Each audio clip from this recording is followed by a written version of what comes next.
என்ன மாதிரி ஆளு நீங்க? பையன் வீட்டுல நீங்களே திருடலாமா? நீங்க நிஜமாவே வல்லவனை நம்பாதனா? நீ என்ன சும்மா சும்மா அதே கேட்டுட்டு இருக்க? நான் வல்லவனோட அம்மான்னு தெரியாம தான் நீ என்னை கூட்டிட்டு போனியா? உங்களை மதிச்சு நின்னு பேசுறது திமிர்ல பேசாதீங்க. உன் மேல உங்களுக்கு கொஞ்சம் கூட கருணே இல்லையா? இப்படி உன்னை நீங்க பாட்டுக்கு விட்டு போயிட்டீங்க. போயிட்டா அவன் எவ்வளவு கஷ்டப்படுவான்னு நீங்க யோசிக்கவே இல்லையா? நான் என்ன பண்ணிருக்கணும்னு நீ சொல்ற?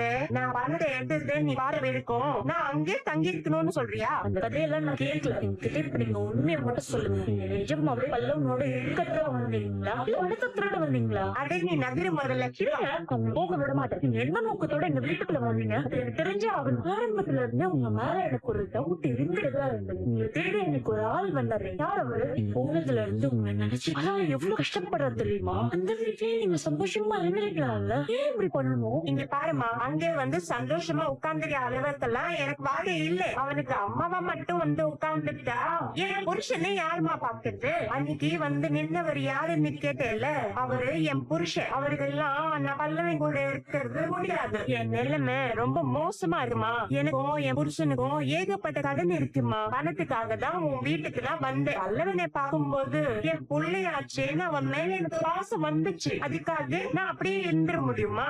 நான் உங்க வீட்லயே உட்கார்ந்து இருந்தா கடன்காரன் என் புருஷனை கொண்டுடுவாங்க. அதுக்கு என்னமா பண்ணுறது? அதான் நான் பணத்தை திருடுற அளவுக்கு போயிட்டேன். பணத்தை திருடும் போதுதான் நீ குடிச்சிட்டேல்ல, நானும் பணத்தை எடுக்காம விட்டுட்டேன். அப்புறம் என்ன, நான் போறேன். இருங்க, எனக்கு நிறைய கேள்வி இருக்கு. எல்லாத்துக்கும் எனக்கு பதில் வேணும். அல்லாஹ் அவர் ஏன் உங்ககிட்ட கோவப்படுறாரு? அவர் ஏன் உங்ககிட்ட பேச மாட்டேங்கிறாரு? அத நீ அவர்கிட்டயே கேட்க வேண்டியதானே? நான் அவர்கிட்ட கேட்டேன். பதில் சொல்லாததுனாலதான் உங்ககிட்ட கேட்கிறேன். நீங்க வேற கல்யாணம் பண்ணிட்டீங்கன்னு எனக்கு கோவமா? என் பையனை அவளே விட்டுட்டு போனா அவருக்கு கோவம் வரதா? பையன் அவரு பையன் தானே? இதுக்கு மேல ஏதாச்சும் தெரியுதுன்னா நீ அவர்கிட்டயே போய் கேளு. இல்லைங்க, பையன் உங்க